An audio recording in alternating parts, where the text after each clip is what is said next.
So the Philadelphia Phillies did absolutely nothing at the MLB trade deadline on Monday. A little bit surprising. Kyle Gaffner is here. I'm Adrian Vedcu.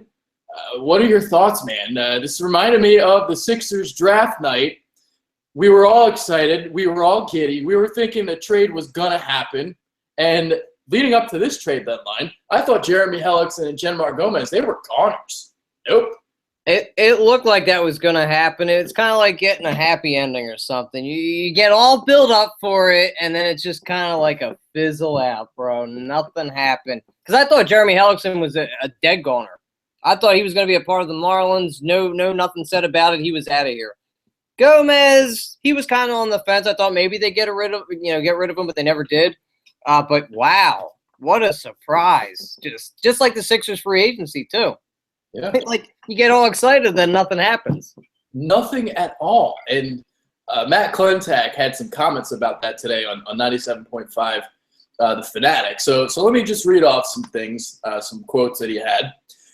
And here's what he said. I'm not frustrated at all. I'm very mindful of what our record is right now. But the truth is, the fact, particularly in the starting rotation, the fact that we run somebody out there every night that gives us a chance to win.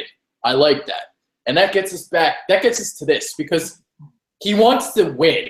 He wants to build a winning culture no matter the team's record. And that's a little bit surprising. So he goes on to say, we will put forth our best effort to win whenever we can. That's part of the reason we didn't trade Jeremy Hellickson and others in the last few days. We want them to help us win. We want them to help build a winning environment, even in a year that may not end up in the playoffs. We want to make sure that we're doing the right thing organizationally, and whether it's this offseason or next year or in the following years, there will certainly be aggressive activity to spend more money to add free agents to make trades when that is. It would be unwise of me to guess that. I don't actually know. The process here, and I've learned, I think, from your show that process is not the best word to use when we're talking about things like this. But if you use the word, I'll use it. The way we go about things here, we were here all weekend, our whole stuff, we're all around the table, and everyone has their information and that they're providing. We come to a decision on whether we're going to pursue something or not. So they were silent, and Klentak gave his reasoning why. Do you agree with his reasoning? I don't really agree with it because, in my opinion, we're still in a rebuild mode. Like, why are we trying to be competitive right at this moment?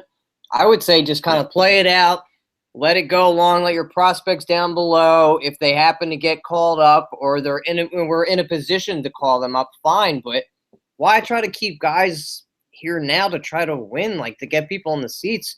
We're not going to the playoffs. We're not in a chase for a wild card. So trade the guys away to get more prospects. It's always good to keep building up your farm system. As we've noticed in the past when we were dominant for the past 5-6 years from, 08 to 2011, we had no farm. And that's when we should have been building up the system. And we didn't. So I do not agree with what he says, no. Yeah, I don't agree either. And I love Matt Klentak, but this one I don't understand because we are in a rebuild mode. Jeremy Hellickson is a free agent at the end of the year. So, I mean, obviously you can still re-sign him if you want to. But one of the main reasons why I wanted to trade him is so we can get Jake Thompson up here. Exactly. Now this might happen regardless because Vince Velasquez is on an innings limit. But that was the thing. Hellickson, I thought he was a goner. Maybe the hand injury had something to do with it. He suffered a hand injury. Do you think that had a part in it? I think that had a huge part to do with it. I don't know why they even pitched him on that game the night of the trade deadline or leading up to it. That didn't make much sense to me. Although there could have been another reasoning. We were asking at least for one top 5 prospect. So maybe they got a little too rich for their blood by asking for a top guy because he's not an elite arm. He's pardon me, an innings eater is what I like to call him. He's been solid, he's not overpowering. He's just average, like at least a number 3 to 4 starter.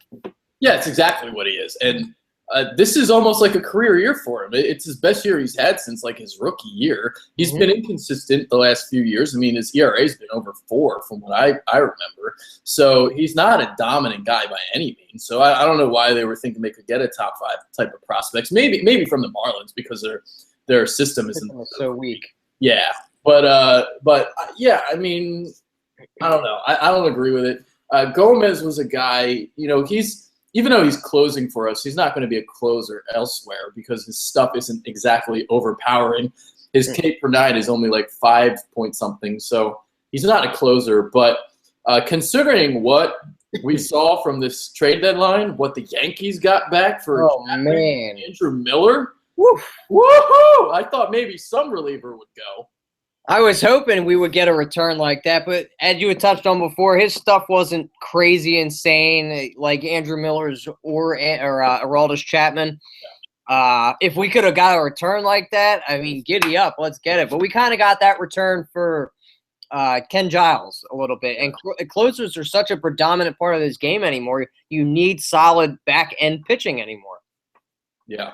All right, let's talk about Vince Velasquez a little bit. This was a hot topic over the weekend. I never thought anything was going to happen. Nothing did happen. And you made a good point over the weekend as well about, well, if they weren't going to part with Mazara with the Hamels deal, they sure as hell weren't going to do it with Velasquez. No, not at all. If we weren't getting him in the Hamels, there's no way because Vinny is not even on Hamels' level. Well, not yet at least. But what I've seen from Hamels when he was 23 to what Vinny is right now, there's no touching it. They're not even close. So I didn't think we were going to pry away from him. Although I love Vinny Velasquez, I want him on our team. But since we have an innings managed on him, it would have been nice to maybe ship him to the Rangers.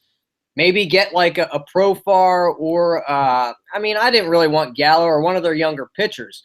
But what they got away with this, or even Brinson. I really wanted Lewis Brinson too, another outfield guy to go along with Nicky Williams. But what they did this year in the offseason, they kept their 3 top prospects and still got the best bang for their buck. I mean, they got Lou Croy and they got Carlos Beltran and kept their top guys. It was incredible. What they did, incredible. Absolutely. I completely agree with you.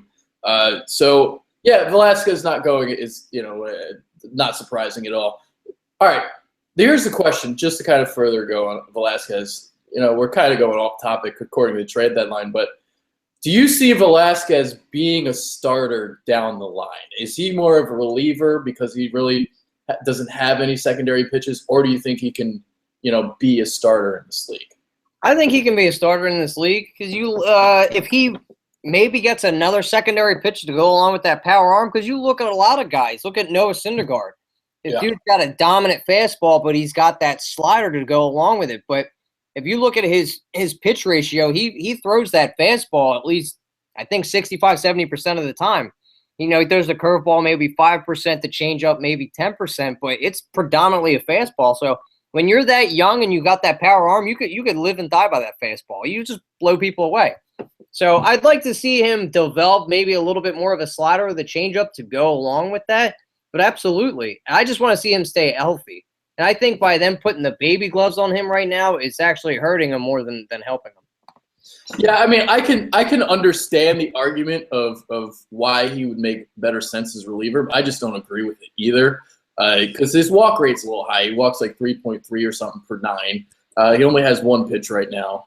But the reason why he can develop a secondary pitch. He's still young, so the fact that he has a dominant fastball right now, that's great. And you can just develop other pitches as you go along. Cole Hamels did this. He had a changeup and a fastball primarily as a youngster. Right now, Velasquez has just a fastball, but he added the cutter, he added the curveball, so he got more pitches as he grew older. And I think that'll happen with Velasquez. So people complain that Velasquez only goes like 6 innings per start, but the other thing to keep in mind is he's on an innings limit. He's rarely going over 100 pitches on any of these starts.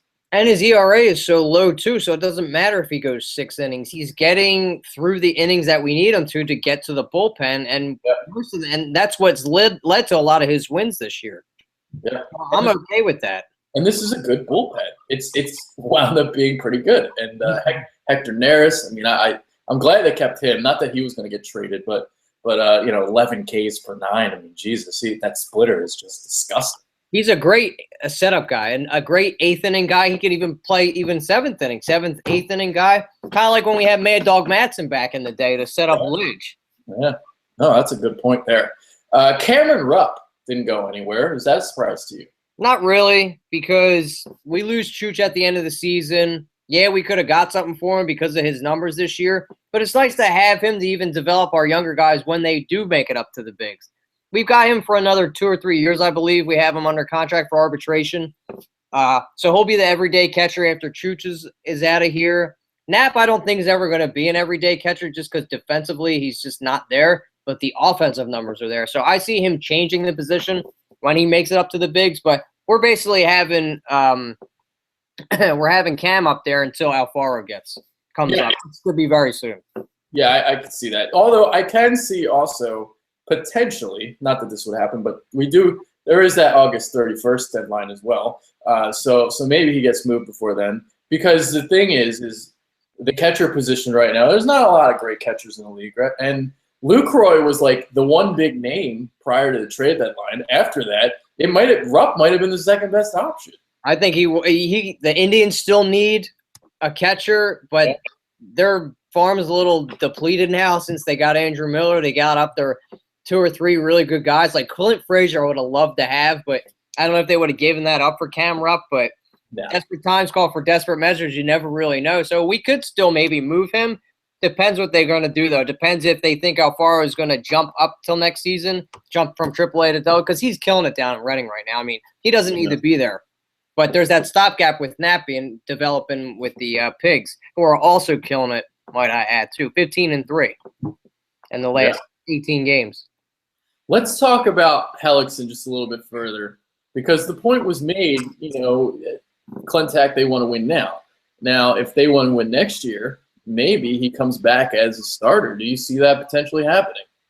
It depends, I think, on the September call-ups. When Jake Thompson gets up here to see how well he pitches, to see a little bit more development out of Eflin. Eflin's had his ups and downs. He's not having too much of a good of a game tonight. He was up 6-0 against Bumgarner, and they let up 6 runs. So it really, I think, develops with the young guys if we bring him back or not. Depends how much it's going to cost, too. Him coming off this good season, he's going to be demanding a little bit more than $7 million.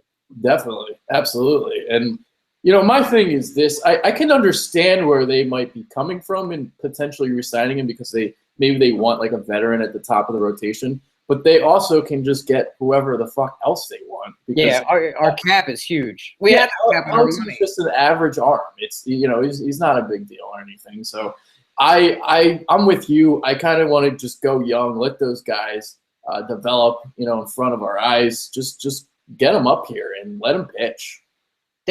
They're not far away. Jake Thompson has nothing else to prove then in AAA. This past month, he's 5-0 with a 1.4 ERA. The kid is ready to come up. Let's let him pitch. Even if he has to be a long man in the bullpen, or the only reason I would even think that Clintac would bring Hellickson back is to just be more of a mentor to these guys, to bring them along, help them develop even more. Because you look at it, it's not really a veteran-led team at all. We don't really have any veteran pitchers on there other than Hellickson. A lot of these are just young pups out there. Yeah. What about some other maybe potential trades that could happen before August 31st? I mean, there's like Peter Borges and shit. We're not going to get anything really back for him, but I can see some things happening. I think we'll maybe hopefully, if since he said we want to be competitive, and we've always been a September team where we kind of make a push towards the end, even if we are bad. I think that's going to judge how we do in August. Mm-hmm. So maybe if we don't do as well as he's expecting us to do, that maybe we shift off a piece here or there. Because you got to think about it. We have a very crowded outfield now since Alter's been back. Everybody had forgotten about Aaron Alter and how good he did last season. And since he's been back, he's already put up 3 home runs. The kid has got power. So you have him, who's taken up a spot by Peter Borges. See ya. I'd rather have the offense in there. And a kid that can hit for power. And then obviously we got El Torito in center. He's not going anywhere. And then we can kind of juggle around what's going on in the right or left field. You can either put Altair in right or left. Ashley, I think, could be gone. He's not really – he could play third base for maybe another team, so he's probably out of here. Plus, we got Nicky Williams that's murdering down in AAA too. Yeah. He is on the peak of coming up. So we have a crowded outfield. And don't forget about Dylan Cousins down in Double-A. What are we going to do there? So we're going to have to start to move some pieces. Maybe Tyler Goodell, Peter Borges, Cody Ashe. I don't know what we're going to get for these guys. Probably nothing, but you really do never know. Because if you remember when we traded Marlon Byrd, a 39-year-old guy, you don't know what you're going to get for him, but we got Ben Lively out of him. And then look what Carlos Beltran just went for. The dude's 39 years old, but they got quality prospects back for him. I mean, they gave up the 4th overall pick from last year's draft, Texas did, to get an aging guy, but it can still put up numbers. Yeah. A lot of great points there. Can't disagree with anything. I can see Ashe. I can see Borges. I can see some of those guys going. Now, just to kind of talk about this before we close, who do you think did the best at the trade deadline? Which team made the most impact? Texas Rangers, hands down. I'm with you, yeah. The guys made a great splash. They did phenomenal. They kept, as we just touched on before, they kept their 3 top prospects. Yeah. Gallo. Oh, man. I'm just drawing a blank of they got Gallo. Mazzara and Profar. Yeah, if you consider those, even though they're up in the bigs, I guess you kind of still consider them. I don't know. There's movable pieces you can move if you want to get a bat or something or an arm. But they managed to keep those 3 guys and get quality like Luke. I don't think anybody realizes how good Luke Roy is just because he plays in Milwaukee. The dude is I think 3rd best catcher in the league. He's been underrated for a while now, for years and years and years, 5 years. Which baffles me because look at his numbers. He's a great defensive catcher. I'm surprised the Brewers never went anywhere with him. And God. Yeah, Ryan Braun out there. They've had some. Ricky Weeks was good when and they had Prince Fielder. The guys, they've done great, and they just never did anything. Yeah, they had 1 or 2 years, and then it was just done. That was it. When they had CC. Yeah, they got CC Sabathia. And we knocked them out. 2008. 2008 was the year for them. They had CC. Who else they had?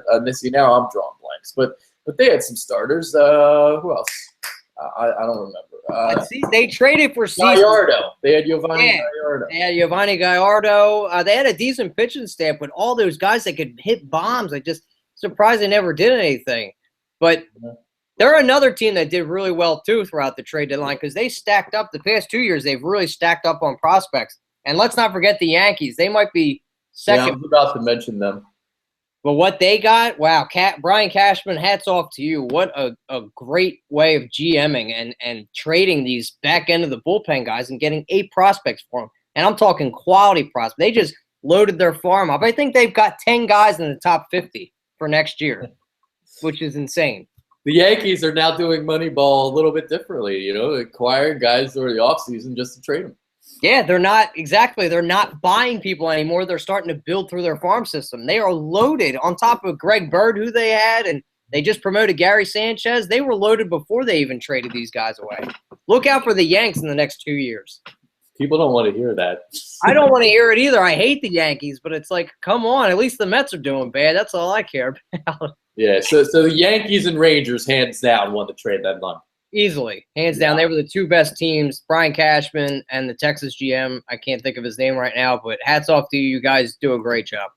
Is there a team that you thought maybe gave too much away for a guy? I'm trying to think of all the trade. I think Jay Bruce. There was a team that didn't give enough away to get Jay Bruce, but it got a team that gave away too much. I don't think so.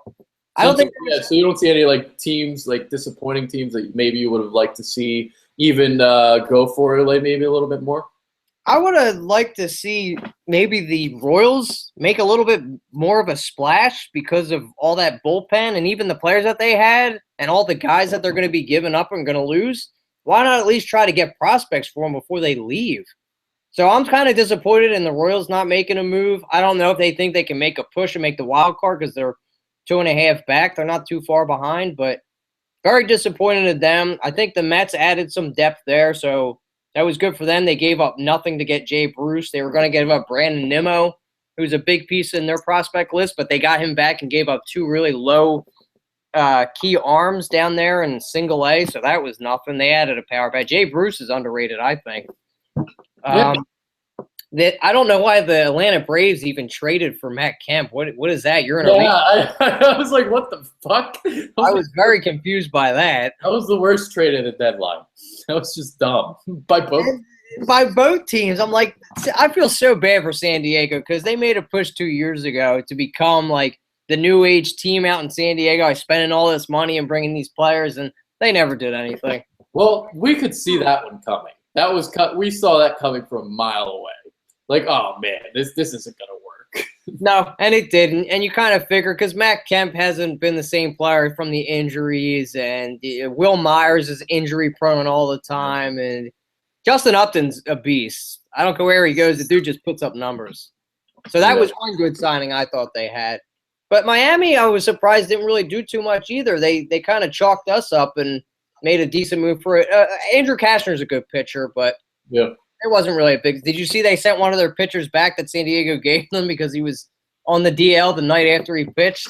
That was pretty funny too. But Kansas City was the big surprise for me. Did you have any teams that you wanted to make? I mean, I know that you're like way more into the prospect thing than I am, so it's kind of hard for me to comment. So I was just curious to see what your thoughts were.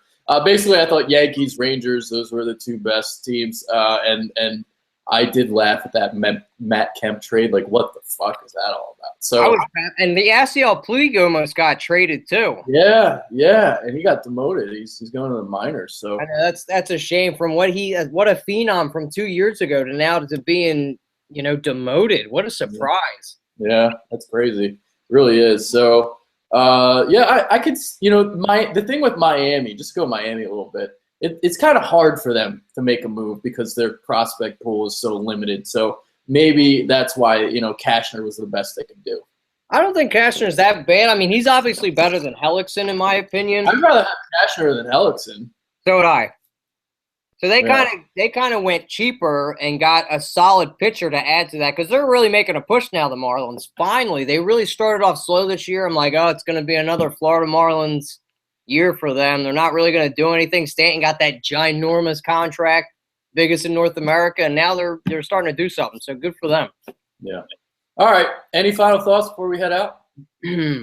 I'm really hoping that the Phillies do at least make some sort of effort to make a trade just so we can get a little excited about something from this team this year because it's just been a drab year. They got us so excited in the beginning.